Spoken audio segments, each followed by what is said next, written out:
பிடிச்சிருக்கிறான். ஆளாளுக்கு ஒரு மார்க்கன்னு வைங்களேன். 15 வருஷமா திருமண தம்பதிகள் திருமணம் மணநாளை கொண்டாடுறாங்க. மணநாளை கொண்டாடுற போது ஒரு கப்பு நிறைய கேசரி கொண்டாந்து அந்த அம்மா கையில் கொடுக்குது. மணமளமனு 2 செகண்டில் சாப்பிட்டு உட்காந்துட்டான். அந்த அம்மாவுக்கு ரொம்ப வருத்தம். மண்ணை அள்ளி தின்ற மாதிரி தின்றடா மனுஷனா நீ.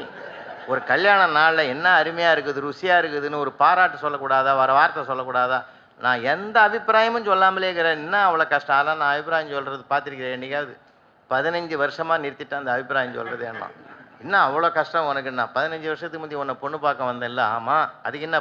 வாயை மூடு, சொல்கிறத கேளு. அன்றைக்கி நானும் எங்கள் அம்மா அப்பா உட்காந்து சோபாவில் உட்கார்ந்து இதே மாதிரி தான் கேசரி கொண்டாந்து உங்கள் கையில் கொடுத்தேன். வாங்கி கொடுத்துட்டு நீ உள்ளே போட்ட சாப்பிட்டுன்னு இருக்கும்போது எங்கள் அப்பா கேட்டார், எப்படிறான்னார். நல்லா இருக்குதுன்னு சொன்னேன். நான் சொன்னது கேசரிய. அந்த மனுஷன் உன்னை சொன்னார் நினச்சி முடிவு பண்ணிட்டார். அன்னைக்கு வைராகியம் வச்ச இனி வாழ்நாளில் அபிப்பிராயமே சொல்லக்கூடாதுரா. சொன்னா நீ மாட்டிக்குவ. அதனால நான் இன்னும் இன்னொருத்தில் போய் மாட்டுறதுக்கு நான் தயாராக இல்லை. அவனுக்குள்ள அவ்வளோ ஒரு பெரிய சிக்கல் இருக்குதுன்னு அவனுக்கு அன்னைக்கு தான் வெளியிட்டான்.